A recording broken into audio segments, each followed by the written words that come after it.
تبھی لڑنا فوجوں کا کام ہے جن کے پاس پراپر ٹریننگ ہوتی ہے. ہمارے یہاں ہر بندہ اٹھ کے خلافت کی تحریکیں چلانا شروع کر دیتا ہے کہ کب تک ان حکمرانوں کا ظلم سہوگے, جہاد کرو ان کے خلاف.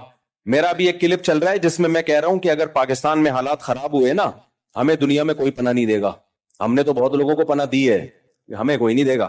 اس لیے حکمرانوں کو برا بھلا کہنا چھوڑ دو. اور آگے میں نے وضاحت کی ہے, برا بھلا کہنے کے مطلب مسلح بغاوت, جائز تنقید کرو, یہ میں نے کہا ہے. لیکن میرا کلپ لوگ ادھورا چلا رہے ہیں. لو مفتی صاحب کہہ رہے ہیں حکمرانوں کو برا بھلا بھی نہیں کہہ سکتے, جو مرضی کرتے رہیں. یہ میں نے نہیں کہا. جائز تنقید 100 دفعہ کرو, دھرنے بھی دو, کنٹینر لا کے رکھو, اپنے مطالبات پورے کرواؤ. اگر نہیں کروانے ہوتے میں عدالتی خلا کے خلاف اتنا کیوں چیختا. میرا مقصد ہے مسلح تحریک کی طرف مت جاؤ. بم دھماکے, مار دھاڑ, یہ کام کیا تو ملک میں لاشیں بچھیں گی, رزلٹ کچھ بھی نہیں نکلے گا. غزہ سے زیادہ حالات خراب ہو جائیں گے ہمارے ملک کے, کیونکہ یہ جو بیٹھ کے باتیں کر رہے ہیں نا اسلامی خلافت کی, ان کے پاس باتوں کے سوا کچھ بھی نہیں ہے. خلافت کا لفظ انہوں نے بدنام کر دیا ہے. ہر 4 دن میں کوئی اٹھتا ہے کہ پاکستان میں خلافت کا نظام لے کے آؤ. تیرے پاس کون سا میکینزم ہے, تیرے پاس کیا اسٹریٹجی ہے, پہلے کیا کرے گا, اس کے بعد کیا کرے گا, پھر لڑے گا کیسے؟ کیونکہ اس لیے تو آپ کو فوج سے لڑنا پڑے گا, اسلام آباد پہ قبضہ کرنا پڑے گا. کیا کیسے کرے گا؟ کوئی جواب نہیں ہے. یونیورسٹیوں کے لڑکوں کو اور طلبہ کو ایک اندھیری گلی میں بند کر دیا. پھر ہوتا کیا ہے, ایجنسی والے ان کو اٹھاتے ہیں, پھر یہ مسنگ پرسن بنتے ہیں. اور یہ جتنے لیڈر خلافت کے نام پہ یہ دندناتے گھوم رہے ہوتے ہیں, ان کو کچھ بھی نہیں ہوتا. ایجنسیاں ان کو کچھ نہیں کہتی. ایجنسیاں کہتی ہیں ان کی دعوت پہ جتنے لوگ آ رہے ہیں نا ان کو کھڈے لین لگاتے جاؤ, ان کی چمڑیاں اتھیڑی جاتی ہیں, کوئی پوچھنے والا. تو ایسے جتنے بھی اسکالرز ہیں نا یونیورسٹیوں میں آج کل, یہ بہت اس طرح کے اسکالرز آ رہے ہیں کہ دیکھو یہ مولوی نظام کے خلاف نہیں کھڑے ہوتے. نظام کے خلاف کھڑے ہونے کا مطلب کیا ہے؟ مطلب پہلے واضح کرو, کیا مطلب کھڑے ہونے کا مطلب؟ اگر تم یہ کہہ رہے ہو توپے گنے لے کے نکل جائیں, یہ نظام کے خلاف ہم نہیں کھڑے ہوں گے بھائی. اس سے نقصان ہوگا, ملک میں انارکی پھیلے گی, ملک کے ٹکڑے ہوں گے, اور غیر مسلم طاقتوں کے ہاتھ میں یہ کنٹری چلا جائے گا. اس سے بدتر حالات ہو جائیں گے. اور اگر نظام کے خلاف کا مطلب ہی کہ احتجاج کرو, میڈیا پہ دھرنے دے کے 100 دفعہ کرو, کس نے منع کیا بھائی؟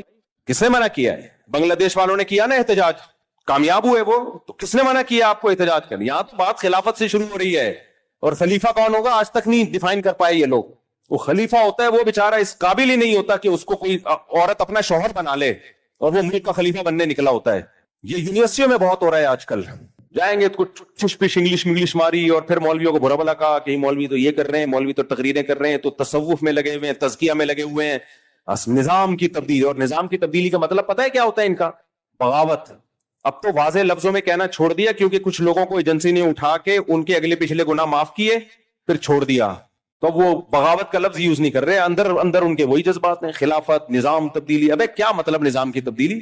ہمارے پاس ایک سوٹیبل پیکج ہے نظام کی تبدیلی کا. وہ پیکج کیا ہے بھائی؟ یونیورسٹیاں بناؤ, اسکول بناؤ, تعلیم کو فوکس کرو, تاکہ آپ کی چھت کے نیچے جب کوئی بندہ پڑھ کے فوج میں جائے گا, جب کوئی بیوروکریسی میں جائے گا, جب کوئی عدلیہ میں جائے گا, ماحول آپ اس کو دینی ماحول دو گے تو وہاں جا کے فیصلے بھی کیسے کرے گا؟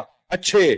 اور اگر آپ ان شعبوں میں نہیں گئے تو پھر یہ تمام اہم ترین شعبے آپ نے اسلام دشمنوں کے لیے چھوڑ دیے ہیں. پھر فوج میں بھی اسلام دشمن لوگ جائیں گے, عدلیہ میں بھی اسلام دشمن لوگ جائیں گے, بیوروکریسی میں بھی اسلام دشمن لوگ جائیں گے. پھر فیصلے آپ کے خلاف ہوں گے اور آپ دھرنے دیتے رہو گے. یہ ایک سوٹیبل طریقہ ہے نظام کی تبدیلی کا. یہ طریقہ نہیں ہے کہ آپ اٹھے اور دھم دھم کر کے آپ نے اتنے بندے وہاں مار دیے, اتنے بندے وہاں مار دیے. اس سے کچھ بھی حاصل ہونے والا نہیں ہے. اور اگر حاصل ہوا تو آپ کو نہیں ہوگا, ان طاقتوں کو ہوگا جو آپ کو فیور کر رہی ہیں.